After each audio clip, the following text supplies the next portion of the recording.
What are you doing? Wait. You're on that thing all the time. It's a cell phone. What's the big deal? You have no idea how your cell phone is leading to your stress, do you? Hey there, my friends. I'm Super Sid, the business shaman, and this is Tiffany Toombs, the NLP queen. And this is the Life Coach Launch School Show. So there are a lot of things in our modern world that we see as necessities or comfort items, but did you know that they're actually keeping you in a more stressed out state? You know, it's absolutely crazy that there's things that some of us, including myself, believed that this was just always around. This was around since the beginning of time, only to find out that some of the things that are causing us the most stress in the modern day world has only been around for a couple of decades and is absolutely destroying people every single day. Absolutely. So the first thing that we're going to look at today is our technology.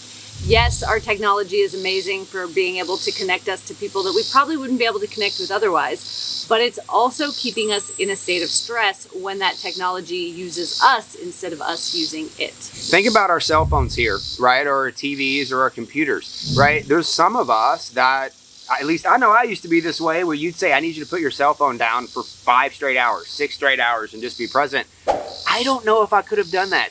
And there's a lot of people that probably can't right now or believe. And what it becomes down to is we're not only just addicted to our phone, but we're addicted to the screen and the specific things that are basically entering into our mind, starting these thoughts in our mind, and ultimately helping us manifest things that we really don't want. Yeah. And so did you know, like, your technology, your phone, your computer, your TV, the radio waves operate at over 1,000 hertz per minute. Now, our pineal gland, which is what controls the frequency of our body, only operates at 7 hertz a minute. And so when we're constantly around technology, it actually speeds up our vibrations and our frequencies. And that's why we feel so overwhelmed and so anxious all the time, is because we're not operating at our true frequency. So obviously cell phones have become an everyday item. I would say anybody who's watching this video right now probably has one. So you probably are watching this video on it. You might be. So here's my question. Obviously, cell phones have become a specific part of society. So besides just putting it away and doing your best to build up the willpower for 1 or 2 days that soon will go away, what is some routines or some things that people can do in regards to their phone or any type of tech that can keep them safe, but ultimately still allow them to get stuff done that they need to get done? So one thing you and I have started doing that has really helped, because especially on the days when I've been doing a lot of reach out as an introvert, if I've been doing a lot of reach out or communicating with a lot of people, I have a tendency to just want to get stuck in the scroll on social media, where I'm just mindlessly scrolling. I'm not even half the time paying attention to what I'm looking at. Barely even like conscious. Like, I can't tell you how many times like I look at it, I'm like, I've been scrolling for 12 minutes. What in the world just happened? Yeah, exactly. And so one thing that we've started doing to really help with that, because one of the options is obviously you can take social media off your phone. We both operate a business on social media platforms, and so we would either have to get a second phone, or what we have found works really well to basically break that dopamine spike in the brain around the scrolling is to put our phone on black and white mode. Now, to do this, all you have to do is go into your settings, go into accessibility, color filters, and then you'll be able to turn the color filters on or off. I can tell you, it is so much less satisfying to scroll through TikTok or Facebook or Instagram when everything is black and white and shades of gray. I remember when you did that to me. So I had no idea she was going to do it to me. And this one over here, like, I pick up my phone one day and I'm looking at it and I'm like, it was you or Chad. I don't know who it was. But I looked at it and I was like, I mean, it is totally, you know, you'll hear us talk about like pattern interrupts and stuff like that on this channel, or you might have heard that term. It's that on steroids is what it felt like to me. It made me not want to look at my phone. Like, it truly, I was like, I want to get this done and get this over with as fast as I can. And then over there, like, that was literally like the way I felt. And I know there's going to be some extroverts like me that's probably going to fall into that category. And it's really interesting for me because I would find that my energy would go where that color was, or where that action was, or where the extrovertedness was, right? But when that extrovertedness, if that's even a word, was literally, you know, away from that specific spot, I searched for it elsewhere, and I was able to find it in other productive things in my life. Yeah, so that's my favorite way to stop the scroll, because a lot of people are hesitant to take social media off their phone, or you know that you could just download the app. Now, yes, you can just turn off the color filters whenever, but it really helps you see like, oh, I don't want to be on this anymore. And so it's one of my favorite things to do without having to decrease my productivity. I can still go on and post. I can still go on and get the notifications and the messages when I need them, but I'm not desiring to look at my phone because now it's just boring.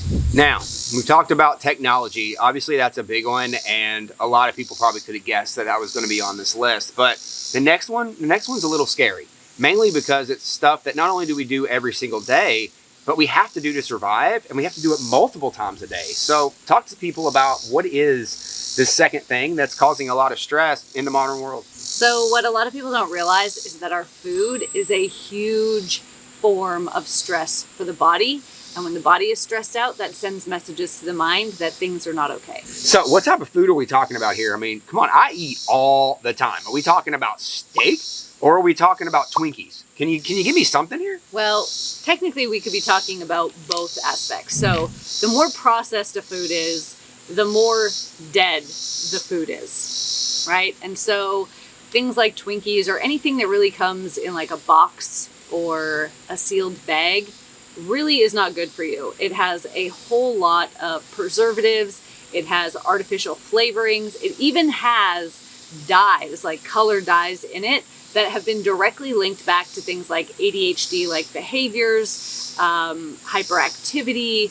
Even in some kids, like I saw one report that yellow dye for some kids can lead to like psychosis or like psychotic-like behavior. And so that's not good for us. But then we talk about the food that is, we tend to think of as healthy, like meat or like fruit and vegetables or even nuts and seeds. So keep in mind that the food industry is a marketing industry first and foremost. And so just because it says something on the label doesn't mean that's actually true for what's in the box. And I know that you're like, but the government would never let them falsely advertise. I see potato chips marked as gluten-free. And that's not a lie, but there was never gluten in potato chips to begin with. Right. So they're just using these buzzwords to get your attention. Things like soy, unless it's fermented soy, it's not good for you. Soy milk, soy, like tofu, things like that, unless it's been fermented, it's not good for you, and it causes so much stress in the body.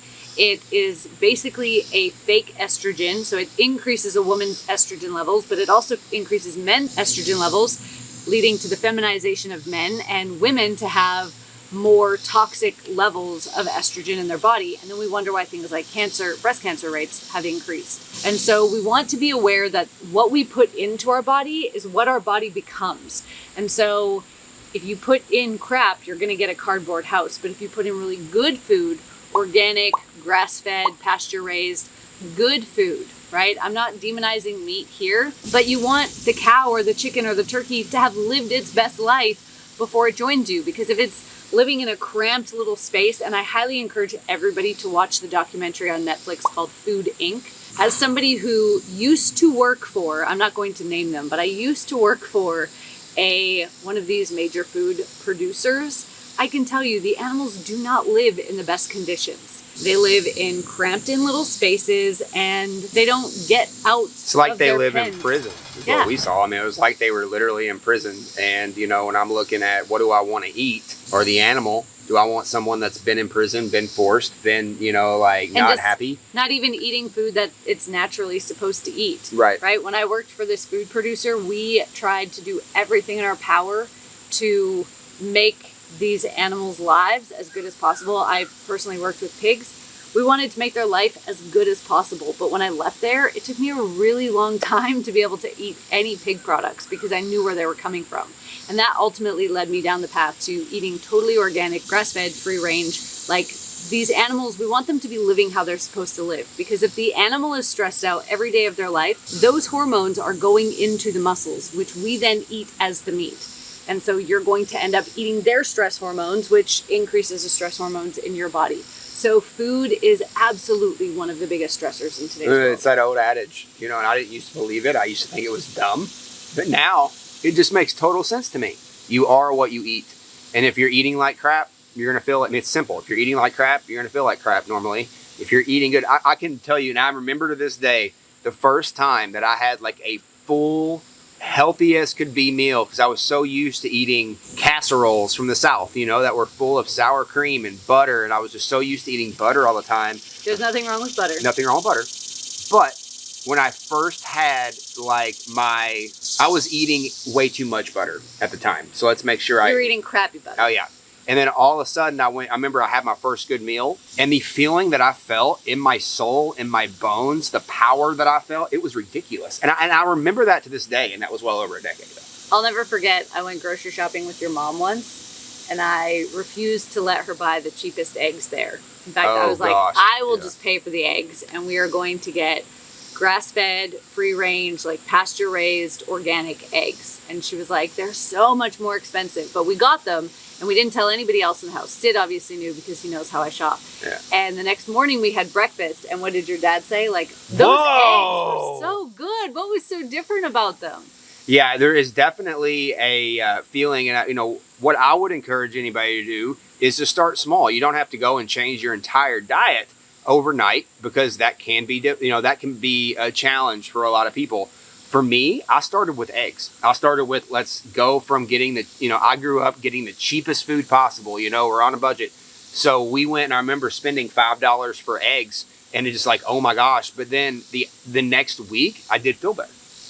I did feel better because we eat eggs every single day. So what are some things that you would say, some simple things, some simple, maybe, I don't want to say tricks, but things that people can do to get started when it comes to starting to shift their diet?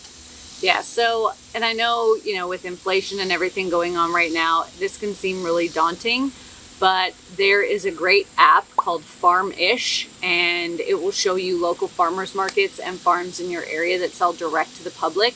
What you're doing there is you're cutting out the middleman, the big stores, the Krogers and the Publix and all of those.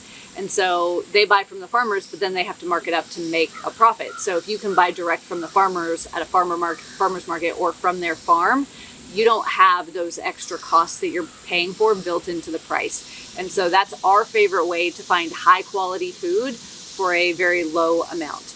You can also start your own garden, right? Whether it's indoors or outdoors. Even if you are living in an apartment building, you can still have some plants out on your patio or on your windowsills to grow some vegetables for yourself. Or some herbs. Yeah, and you will absolutely feel the difference. Start with the food that you're going to, if you can't afford organic everything, then start with the foods that you don't eat the skin. So for example, you might not buy organic bananas because you're going to peel the banana, but you might buy organic tomatoes because you're going to be eating the skin. That's smart. I never thought of that. All right, so we've talked about a couple of the big killers. Technology, food, obviously people are around that all the time. But there's something that people have access to every single day that they're not taking advantage of in regards to really helping this entire process take place. What would you say that is? Getting time in nature, preferably barefoot time in nature. So the earth has its own frequency that is the same as us. And so when we get tech-free time in nature, we can actually reset that frequency that we were talking about earlier to be where we're supposed to be. Now, the other thing is that the earth gives off negative ions, which our body will soak up, and that will help decrease inflammation, which will ultimately lead to a decrease in disease and illness within the body. We'll be happier, we'll be healthier. So ideally, we want the sun shining unfiltered on our skin. So unfiltered means no sunglasses, no sunscreen. Don't do this at the hottest part of the day and obviously build up your tolerance. But we need the UVA and UVB rays from the sun to produce vitamin D, which is an essential vitamin that we only get from the sun. And that helps us to modify or to balance out our hormones and to have good mental health, and then to get our bare feet in the grass. So I personally like to go outside first thing in the morning, get my bare feet in the grass if I can, or to get that sunlight, and I can get them both at the same time. There's actually a really great documentary or mini story on this on Gaia. Yes. And Gaia talks specifically about this idea of grounding and what grounding can do for the body. Highly recommend that you go watch it. You can go check out Gaia, which is basically Netflix for people like us in self-healing. You can definitely go check out Gaia and go check out that documentary. It breaks everything down on how you can simply change your life through the idea of grounding. Now, one of the things that I personally do is she talks about doing it in the morning. I personally just like to walk outside during the day for 5 minutes, bare feet. And I literally will just go out into the front yard, walk a circle around the house, walk 2 circles around the house. It really is almost instantaneous. And I learned that through that Gaia documentary. It doesn't take like 15 to 20 minutes for nature to do its thing. It normally takes less than 15 seconds for you to put your feet in the ground and to literally feel the energy, this energy go through your body. If you don't want to say energy go through your body, for goodness sake, it feels good and it helps you feel good. And at the end of the day, if we feel good and are in a state of mind of feeling good, guess what's going to happen for the rest of our day? And ultimately, guess what's going to happen toward the things that we want to manifest or we want to attract to us? Probably really good things as well. And there's actually a study done that found that 3 days is the best, like, optimal dosage of nature in order to reset your entire system. So a lot of times when they have people who are like problem children, for example, or they have people who are struggling with bad behaviors, they'll take them into the wilderness, right? A lot of these like problem child boot camps, they take them into the wilderness for at least 3 days, and they're tenting, they're connected to the nature, they have no tech, and that helps them reset and reframe their mindset to be in a healthier and a less combative state. And so 3 days in nature is the optimal time to quote unquote reset, but 10 to 15, 20 minutes tops for the sunlight and the grounding every day is going to make a massive difference in your mental health and your physical health. So just to kind of put this into perspective, here's how we do it. We each do our best to get out in the day. And it's, that's kind of a non-negotiable. We got to get outside for at least 15 minutes. Usually we try to do it 2 or 3 times a day. In regards to the 3-day resets, you'll notice a lot on our channel, or a lot of the times what we're doing, we go on hikes. Those will be full days. So those will be 8 hours in nature. But what we do our best to do is we do our best to go camping. Now, some people might not have access to camping. Some people might not be able to do something like that. But ultimately, how can we get outside? And if we can't sleep outside, how can we get outside in a full day? So maybe it's a weekend. Maybe it's a long weekend with the family. Plan something that's going to force you more outside. It doesn't have to be camping. It could literally just be going to the city and walking outside, going to a game, going to a baseball game or a football game or whatever, something outside. And that right there, even though it's a small step, is going to be a major difference, because you are going to feel a lot better and a lot different when the sun hits your skin for 8 straight hours, or when your feet are in the ground, or when you're outside and you're not forced inside and insulated for days. It's just going to feel different. Take that difference and take that feeling, store it, and ultimately aim to go back to it as much as we can. Yeah, so implementing these 3 changes in your life, paying attention to how much time you're spending on tech, changing your phone screen to the black and white so that you're less inclined to look at it, cleaning up your food, and then getting more time in nature is absolutely going to have a massive impact on you transforming your life and creating the reality that you want. And if you're looking for some support in regards to starting the process of not only feeling better, but really accelerating the process that these items can do in regards to feeling better, self-healing, transforming your life, empowerment, all of the good stuff, then we put down here in the description something that we call our 7-day nervous system reset. We believe that everything begins with recalibrating our energy levels, recalibrating our body, and ultimately recalibrating our mind. And we start this process with what we call the 7-day nervous system reset that you can grab right down here below. What's in the 7-day nervous system reset? So it's 7 different exercises. You're going to unlock 1 exercise per day for 7 days. Some of the exercises are going to be part of a daily routine to help pull your nervous system out of survival mode so that you can truly start to thrive in all areas of your life. And the other exercises are going to be tools for you to use in the moment when big emotions like anxiety or overwhelm are coming up and threatening to take over. This is going to help you manage those emotions and come back to the present moment so that your emotions don't run you down. So just remember, you can take action now down there below in the description and get started on what we call our 7-day nervous system reset, which is the beginning parts of our self-healing and our transformational journey. I'm Super Sid, the business shaman. This is Tiffany Toombs, the NLP queen. And this is the Life Coach Launch School Show. We'll see you in the next video.